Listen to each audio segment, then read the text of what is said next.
Well, the president is tweeting out a lot of stuff today, but this one on DACA struck a lot of people as, whoa, what's going on here? Says that it's a total waste of time, as is the prospect for apparently making a deal. That should come as news to some Republicans who feel that they have the president's support on a deal that now he is apparently walking away from. We don't know all the details, but I do know I have people here who can sort of handicap all of this. GOP fundraiser extraordinaire, Noelle Nikpour. We got Connell McShane, Democratic strategist Jessica Tarlov. All right, so Noelle, to you first. What the president is saying is this back and forth and the recrimination, because he hears all these Democrats saying all these nasty things about the president doesn't care, about all these kids who are, no, not kids, but the children of illegals who got here, that he's heartless and all that. And I think he just erupts and he just says, oh, the hell with it. Is that what's going on? Yeah, and it's nothing new. I mean, this is what he does. But the thing that is really interesting to me on this is the spin of the president and the Republicans looking like that they are for DACA, that they are trying to protect, these dreamers, 1.8 million of them, if they'll just fund the wall. And then you've got the Democrats that are basically sticking their heels in the sand and saying, no deal, this is not going to go. That's the old Chuck Schumer thing. They can't take yes for an answer. No. If he's guaranteeing citizenship for up to 1.8 million of them, there would seem to be a deal to be made on the wall, which some of them supported, not to the tune of $20 billion, but at least for increased border security. Right. I mean, there have been two deals that we've seen in the past, the Gang of 8 bill and the Gang of 6 bill, which you could get Democrats and Republicans on board with. You know now there's a Gang of 22?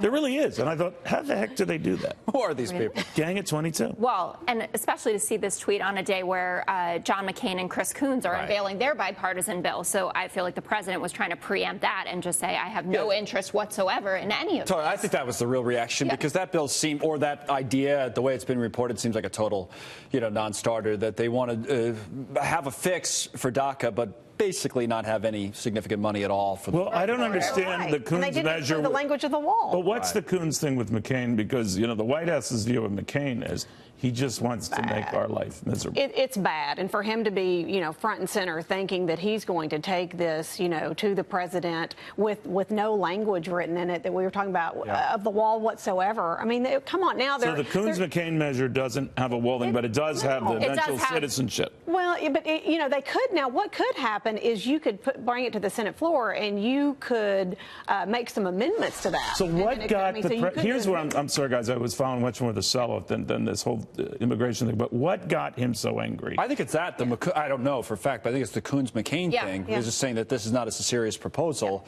And that got him furious, right? Well, I think that got him furious, and then also after he felt like he did extend the olive branch at the State of the Union, which arguably he did. I mean, Democrats just hear so it's all you liberals who can't take yes for an answer. What's the problem? I don't know about that, but listen, I thought Chuck Schumer misplayed the last shutdown. I'm hopeful we're going to do better this way. What's the problem with the wall? But the Politico piece out today that's very concerning about the fact that we could have a proposal to kick this down the road for another year. For another year, right? Is really distirbing. Because they're talking. We should explain. They're talking about a continuing resolution tomorrow in the House, which would likely keep the government operating for at least another month, right? Right. But that addressing this is a year away. Well, that means it's not going to get resolved. Exactly. No. It won't be. They're calling it Plan Z, those who care about it. But you're going to go through the midterms without addressing the dreamers, which I don't think is good for Democrats, and it's not good for those adult children. That's not true. We did address the dreamers, and it was the Republican Party via Donald Trump that addressed it and said 1.8 million can get amnesty. So who would sign on to a continuing resolution? And I've seen the same reports that was dragged for another year. Yeah, well, there still seems like there's a deal to be made here, a simple one that has enough border wall funding for a DACA fix, and forget the other elements. But both parties are held to their extremes. Exactly. Conservatives who don't want to bend on that, and liberals who don't want to make any deal that makes with chain migration and the like. But the Democrats are held more than the Republicans because the Democrats actually had a deal before them and they turned it down. Well, here was the elements of the deal that we had before: citizenship for these 1.8 million, 25 billion for the wall, curbs on family-based immigration, and an end to the visa lottery.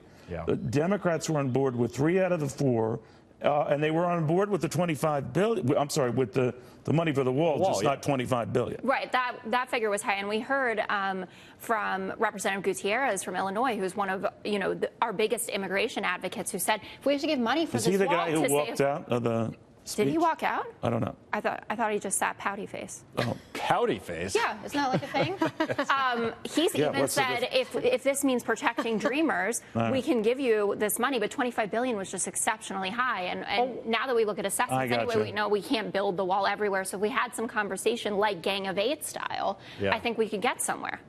Yeah, you say something nasty, though, then he comes back nasty, and then nothing gets done. Yeah. All the nasty tweeting. Yeah. And what a way to run a country. And we have by the way, and Democrats have been stellar examples of character. Whatever. Yes. Whatever. Talk to the There hand. you go. Is that something I can say? Just whatever. Pouty face. Yeah, pouty face here. Holy. All right, we're down about 255 points.